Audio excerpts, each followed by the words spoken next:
is our first year. This is a new concept for Doylestown, and we're thrilled to have you all with us today. I'm going to introduce our first two speakers.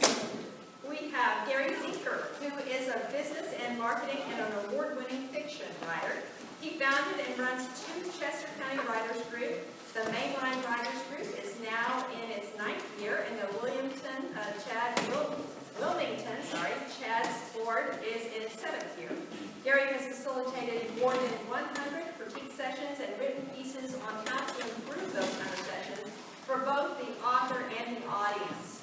His flash fiction podcast, 999 Words or Less, is scheduled to debut in late 2018.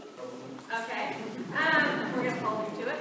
His writing storytelling game called Writer's Block was funded through a Kickstarter campaign in 2017. He's got those here today, don't you? And I think we get to play it today. And thank you for being here, Gary. Julie Duffy is also, she is founder of StoryToday.org and a speaker on writers' topics, including creativity, productivity for writers, self-publishing of short stories. She shares tools and insights with authors in publications such as Writer's Digest and Writer's Journal. StoryToday.org was featured in Writer's Digest in 2017 and was named among the 101 best websites for writers. Julie speaks at writers' conferences about the new age of publishing and has worked with authors and first-time authors and writers, and also best-selling authors, including, here's Anthony and Daniel Waters. So please welcome our first two speakers.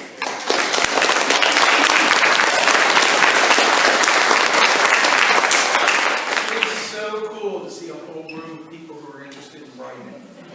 It is very cool. You know, we're going to talk about jump-starting your creativity and flash fiction today. That's our goal. Assuming I can use the laptop, do what I want to do.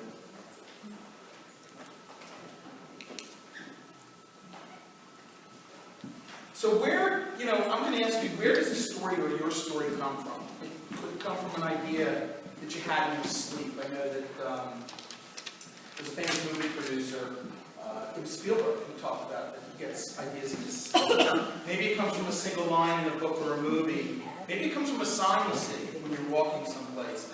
Or maybe it's 6 random words on a page. Remember that last one, okay? Because that's going to be very relevant in about 30 minutes. I can tell you that each of these has resulted in a story that I've written, multiple stories. And they probably will be the result of yours as well. So let me tell you, why should you listen to us? I got a great introduction, right? I've been in written communications for 25 years. I've written at every professional level and educational level, which sounds more impressive than it really is. Run 2 Chester County Writers Groups, and I've managed over 100 critique sessions with a variety of writers, helping them better their craft. And this is Julie. Hi, I'm Julie. I'm Scottish, so if I get excited and I talk too fast and you can't understand me, just flag me down. That's not why you should listen to me though. That's a lovely introduction. Thank you for talking about I've been running StoryToday.org since 2010. So I spend every May and most Septembers giving people writing prompts and helping them do exactly what you're going to do this morning, which is write short flash fiction stories every day of the month during May and September. So I've seen a lot of these stories, I've read a lot of these stories, and written a lot of prompts. So, and then, just been doing this for a long time.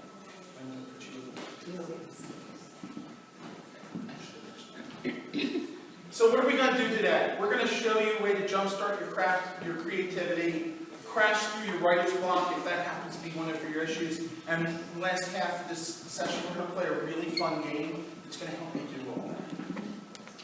So, Julie. So what is flash fiction? Does everybody know what flash fiction is? Is anybody not sure? Not sure. Because I'm going to talk about it, so so flash fiction is extremely short fiction. It's short stories, it's less than 1,000 words. Whatever you need to tell your story. It could be anything, it could be 50 words, it could be, there are other names that people use for extremely short fiction, like nano-fiction, or Twitter fiction, or stuff like that. But basically, anything under 1,000 words is flash fiction. In a flash fiction story, you don't have a lot of space to tell a lot of story. So it tends to feature one or two characters. It tends to centre around one important moment that changes things for those characters or potentially changes things for that character.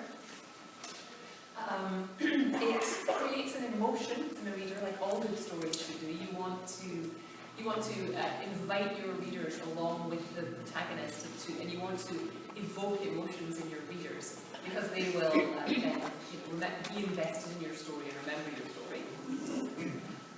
Flash fiction is a complete story. It has all of the elements that a good story has. So it has plot, stuff happens. It has memorable characters. And it has challenge and some kind of resolution. And in a Lennon-McCartney kind of a, you say goodbye and I say hello, I want to tell you what flash fiction isn't. Flash fiction isn't a vignette. It isn't simply a character study. It's not a bite-sized novel. You don't have the space in words to tell the story a novel can tell. It's not restricted to a particular genre. It could be sci-fi, it could be memoir, it could be any genre you imagine. It's not totally devoid of details. Don't think that because you have 1,000 words you leave out all details. What you do is you leave out some of the details, but you include the details that are most important.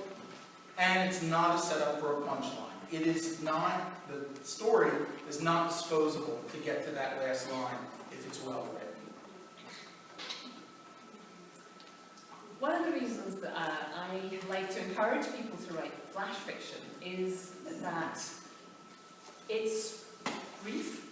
You can complete a flash fiction story in a very short amount of time. And while you're doing that, you can learn and practice all the elements of storytelling that you will need for longer short stories, that you'll need for screenwriting or for novels.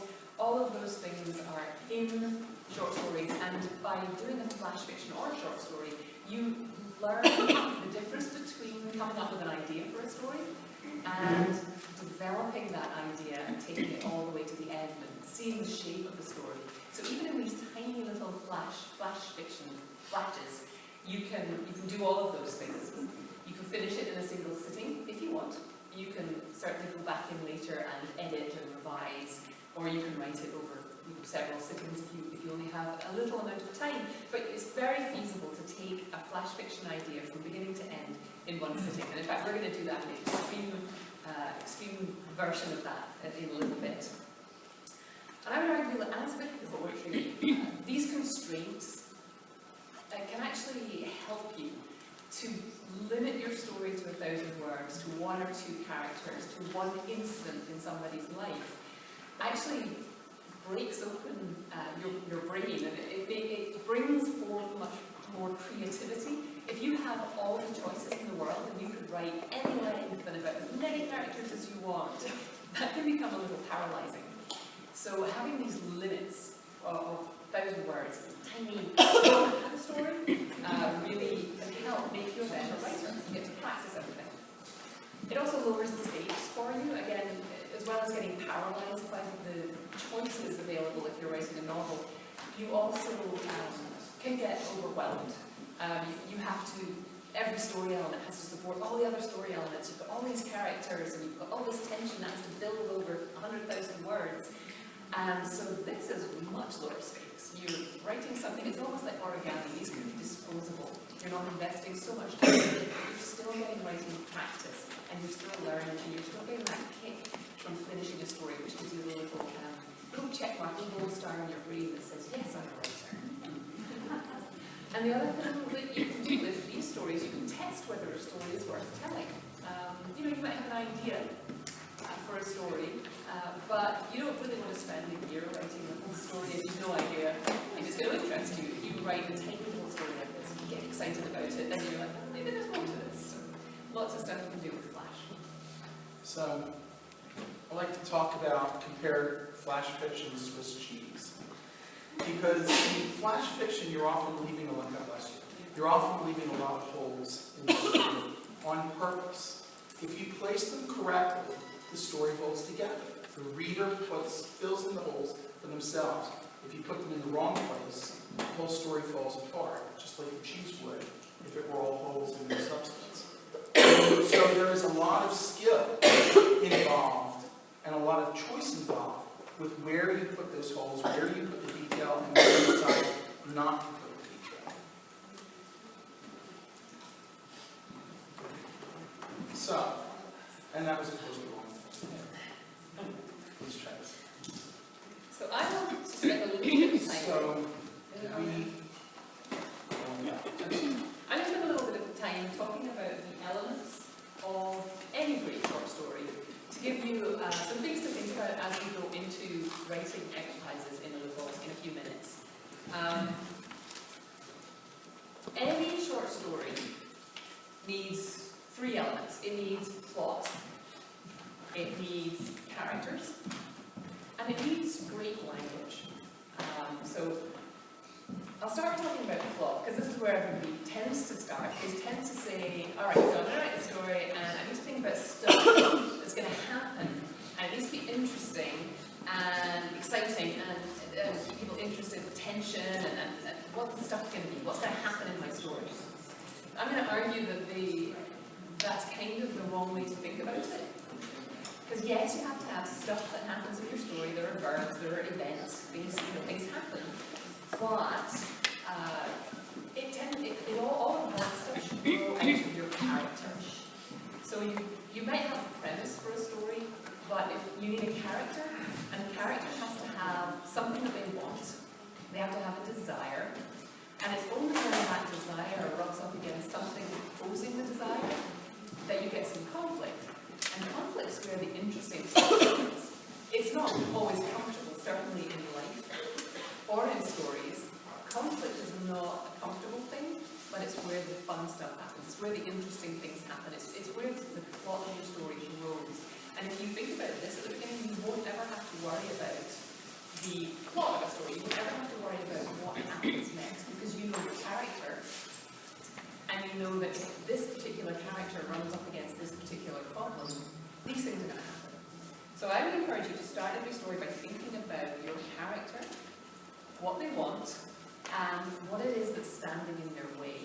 And really spend some time thinking about what type of person, how they would react to any particular problem. And that can be really fun, because you can write someone who's like you can write someone who's the polar opposite of you, and then you can explore those things, like how would I react if, something happens like that. So if you don't start that way, I don't know what it is. How's that? Okay, so if you start that way with your character, if you don't start that way, you can end up with just an interesting premise. And then as soon as you start writing, you get stuck, because you're like, okay, so I'm going to write a story about what if aliens landed and we didn't have universal translators, and how do we communicate? And you're like, okay, that's cool. But what do I write? Like, how do I tell that story? So Ted Chiang wrote a story called Story of Your Life, and it was adapted into the movie Arrival, and that was the premise of that story. What if aliens arrived and we can't communicate with them because we don't have universal translators? What happens? So he chose to tell the story through the eyes of Louise, who's a linguist who gets recruited by the military and the government to interact with these aliens. Actually, she talks herself into interacting with them. And so the story becomes all about Louise's desire to communicate with these aliens, and she really wants to communicate with them properly, because she's a linguist and she understands that you can make mistakes really easily if you don't have a shared reference point. Now the military, the government, has hired her. Their desire is completely different. They want to communicate with the aliens quickly. And everything that happens in this story happens because of that tension between Louise's desire to communicate properly and the government's desire to communicate quickly. There are miscommunications, bad things happen. There are allies who try to help, and that leads to deepened relationships. It's not just like people come in and all of a sudden they're her friends, and it's working on the problem together leads to deeper relationships and really interesting consequences. So there wouldn't be any tension if it wasn't for that conflict. Now in the movie, of course, they expand this to, and in the story as well, there's a subplot about her daughter and a romance, and in a flash fiction story, you're not really going to have room for any of that stuff. The original short story for that one was about 6,000 words. You're going to have 1,000. So you're going to think about a premise like that, and the story is going to turn around a moment where that conflict between her desire and the obstacle really comes to a head. If you're writing a traditional narrative story, there are other ways to write stories as well that are much more sort of non-traditional and poetic. But I'm going to focus on telling the kind of story that's like a little narrative story. So once you've got your character and you've got their obstacle, you want to start thinking about, so you're starting to think about the events that you're telling in the story that grow out of the problems that you've created for your character. The next thing you have to think about is the language that you use. A really great short story has not just everyday language, it has images, it has metaphors, it has great dialogue, and you can convey, and certainly in flash fiction, you're going to need to use the language to convey more than one thing at a time, because there's so few words that you're working with. So when I talk about conveying emotions and deeper meanings in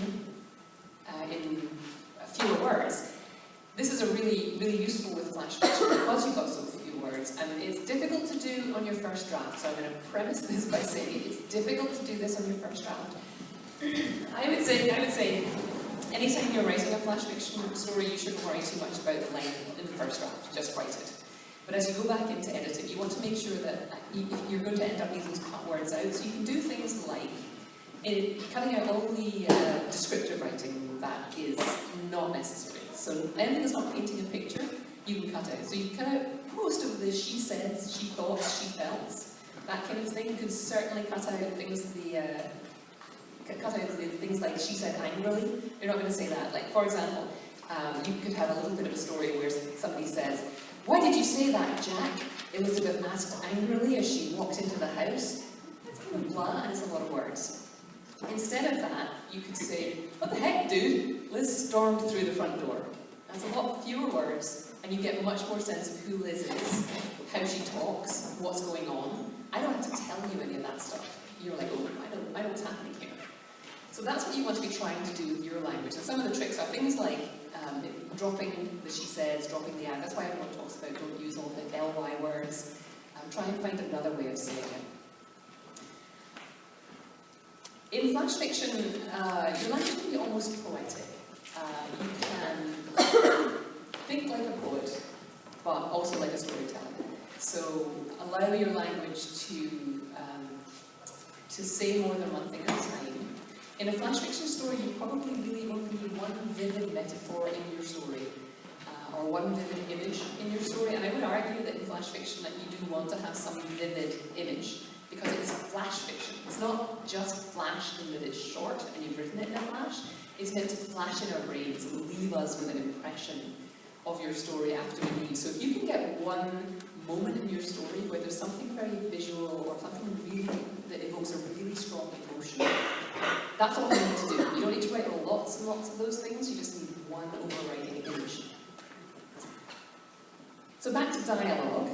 We wanted to convey emotion, like Liz storming in and shouting at her, whoever Jack is. You also want dialogue to convey the subtext of what's happening, which I think, in that example, you get that these two people know each other well.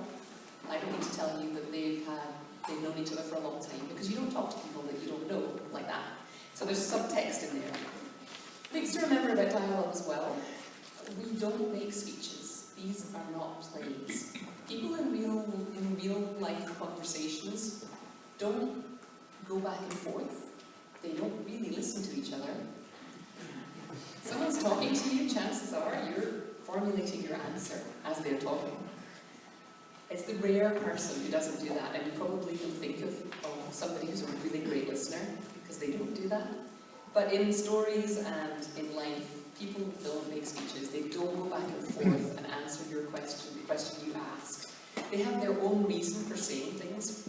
So there's an example from the new edition of Best American Short Stories, There's a story about a family. An older stepdad is, Curtis, is trying to connect with his stepson, Andre, by making comments about this good-looking girl who's jogging by. And for a while they comment on her, and the exchange ends like this. "Well, she looks like a college girl to me anyway, young buck," Curtis said with a laugh. "Might be out of your league." To which Andre replies, "Man, I'm going to be so glad when I get off to college." So you can hear how they're talking across each other. The stepdad's trying to connect with the stepson, and the stepson is thinking about escaping. Like, he's almost out of there. And they don't argue about that, they don't talk about that, but that's what's happening. And they're not, you know, he doesn't comment on the girl again. He's like, no, I'm thinking about this other thing. So that's one of the ways that you can make dialogue about duty. And so, I'm going to move quickly through the rest of it to get to the writing exercise. So, a couple of tips for flash fiction. Julie, you want to start with the first one? Well, I already said write it without regard to length. We're going to give you a timed exercise today, so you're going to have to try and squeeze it all into the time that we give you. But in general, when you're writing these things, you're aiming for around 1,000 words, but you know, you can let it run over, and then you can see where the story starts and finishes. You can cut out all the direction words. So instead of saying, so if you're trying to cut down a word count, you don't have to say stood up, you can just say stood. You don't have to say turned left, you can just say turned. That's a nice little trick for that. And you can make the language stronger by saying, by watching for any place where you say it was something. For example, can I have an example for that? I think I will there. I'm trying to think on the fly. Yeah, so instead of saying it's beginning to look a lot like Christmas, you could just say Christmas was in the air, and that's a lot fewer words. And it makes it to the point. Stay in a single character's perspective. It's much easier. In 1,000 words, you don't have a lot of time, and it can be confusing. Decide where to purposefully omit detail. That's incredibly important. That is your most powerful tool in flash fiction. And one suggestion is begin in the middle of the action. If you don't try and go from beginning to middle to the end, but you drop people in the middle, it's dramatic. You can explain part of what happened, or they can deduce part of what happened, and that may be the boring part anyway of the story. So, given that, remember we talked about lots of ways that you can find your story. We're going to use 6 random words on the page for you. If you'll hand out, anyone who doesn't have paper or pens or anything, raise your hand. Our very capable volunteers will be handing paper out. I'm sorry? Yeah, do whatever you want. So what I'm going to do is take you through an exercise with a game that I created called Writer's Bloxx. This game was tested on my writer's group and then on other game players.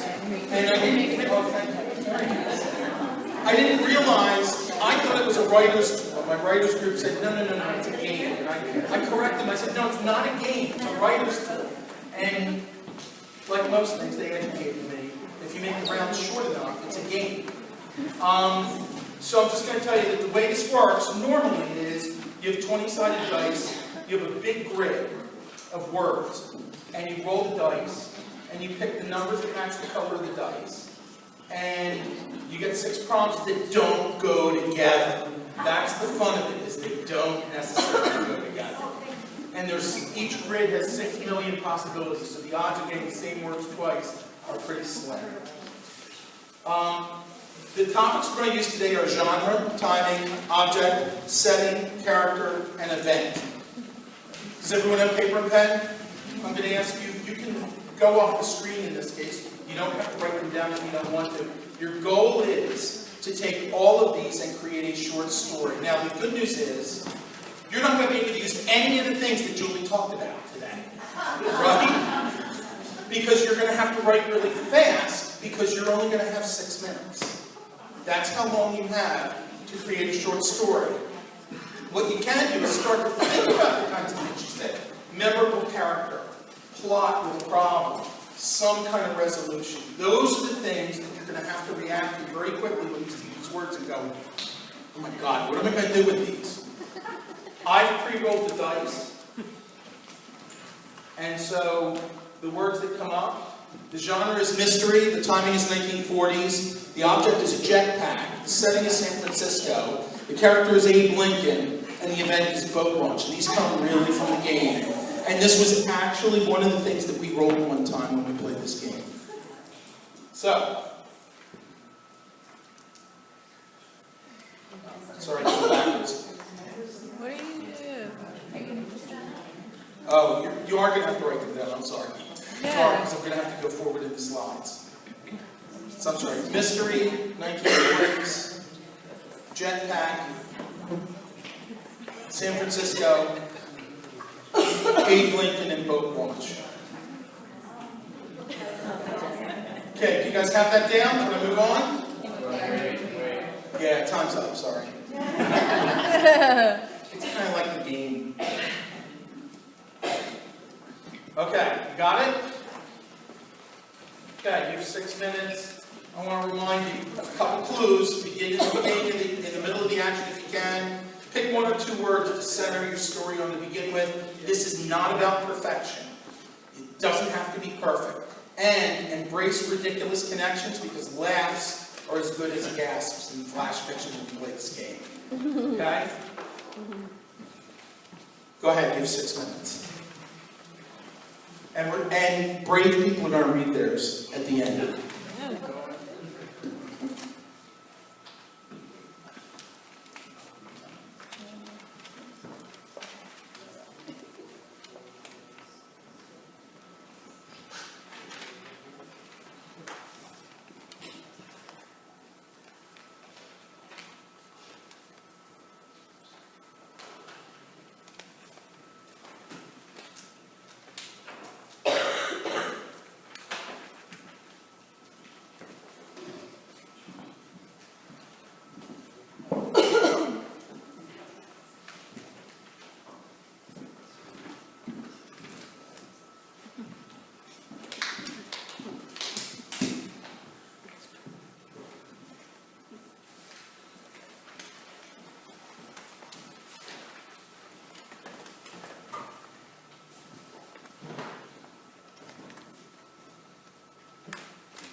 Okay, put your pen and pencils down.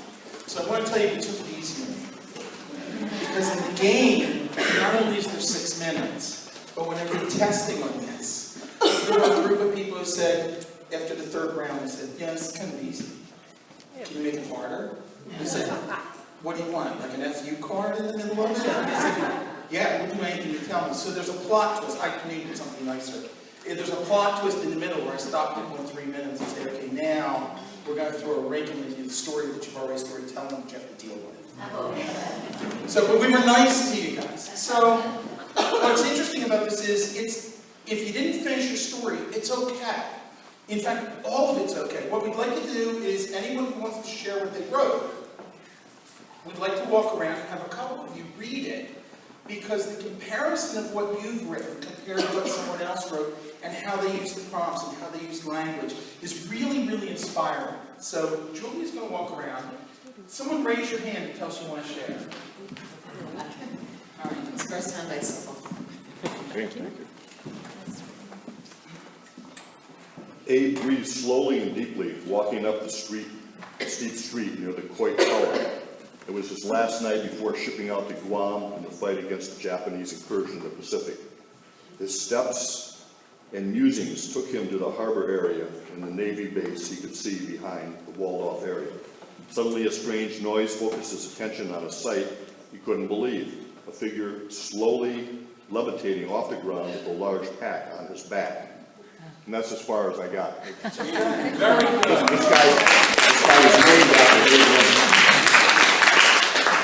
So what happens is, as you do this more and more often, you got a child there. All right, Here. so I just want to say this. I kind of messed up a bit, and I didn't do one of the prompts, but That's okay. it's funny anyway. So, I mean, it better be. Abe Lincoln. So here's the story. Abe Lincoln. He was actually a science geek. He lived in San Francisco, the weird one, the sci-fi one. I know they don't teach you about that in social studies, but what you learn in school couldn't have been farther from the truth. He just made the jetpack, and he's ready to play. It's quite weird seeing Abe Lincoln in the same year in 1940-something, flying around San Fran. It is weird. The launch pad was on one of those big buildings that you normally see in a city. You know, one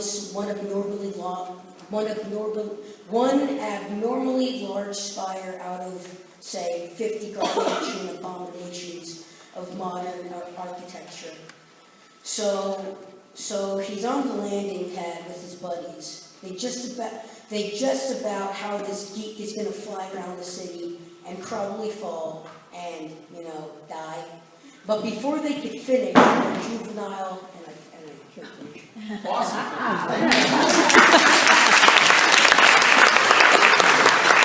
Sorry, can I ask how old you are? I'm turning 14 on the 15th. Sort of child comment, but anyone under 40, I call child. It's okay, I can't blame you. Apparently, I'm also a child. It hurt. Whatever had crashed into me had rocketed from great speed and left me sore, bruised, and bloody on the wharf. When I picked myself up, the man with the contraption strapped to his back groaned and sat up straight, staring at me with wide eyes. Where are we? San Francisco Wharf. Who are you? The year, girl. Give me the year. 1941. December? No. We have time. Hurry, child. The country needs you. A great tragedy can still be averted. And that was as far as I got.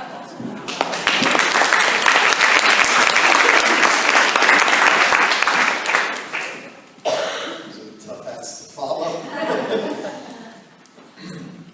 My heart stopped as the boat launch receded beneath me. I had expected it to sound windy up here, but my ears no longer worked. The headset I had fashioned to block the blast of the rocket strapped to my back. Who the hell straps a rocket to his back? Blew off me within seconds of the blast off. I'm glad I named this thing the Lincoln. It keeps you honest. That's not good,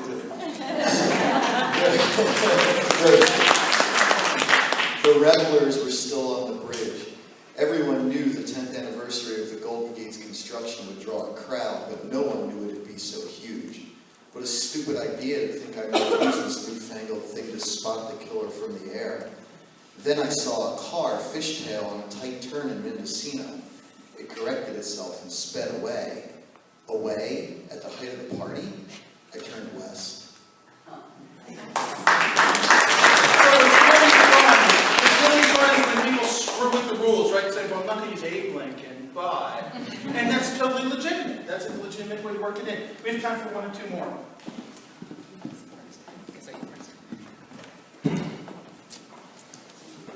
What would you think if you saw a boat coming towards you and there was a man on a jetpack trying to land on the boat? Well, our first thought was that it must be a military secret test preparing for World War II. I watched him jump from the Golden Gate Bridge to attempt to make this landing onto this small boat. What was odd about it? The boat was that it had a logo of Abe Lincoln on its side.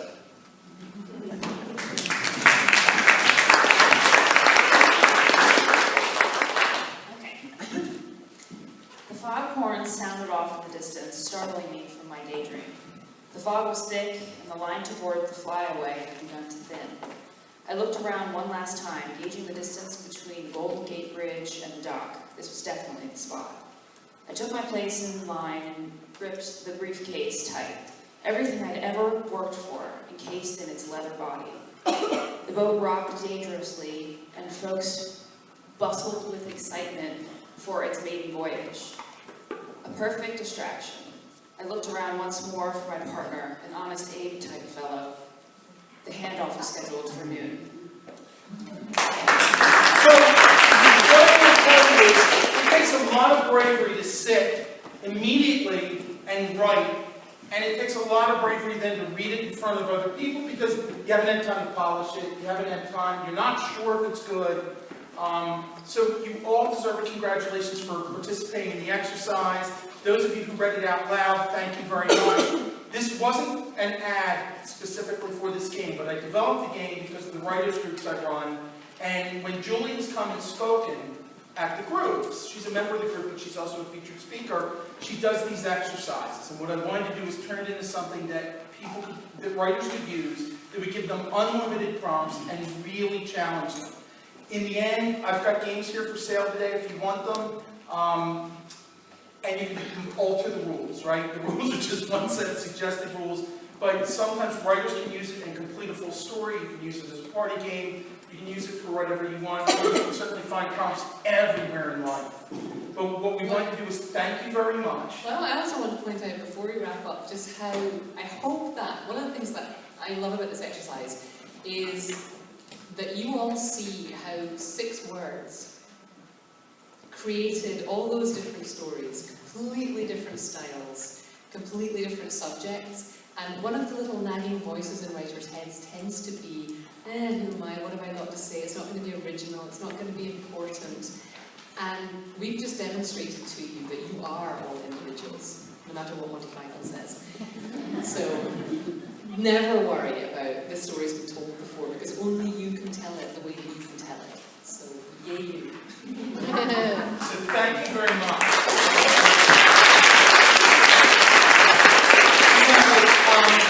Julie's Story Day online gives a lot of resources for writers. There's a sign-up sheet in back, and there's some takeaways, and like I said, games for sale, and we know the next 2 speakers are going to be amazing, and that you're going to get a lot from them. Thanks.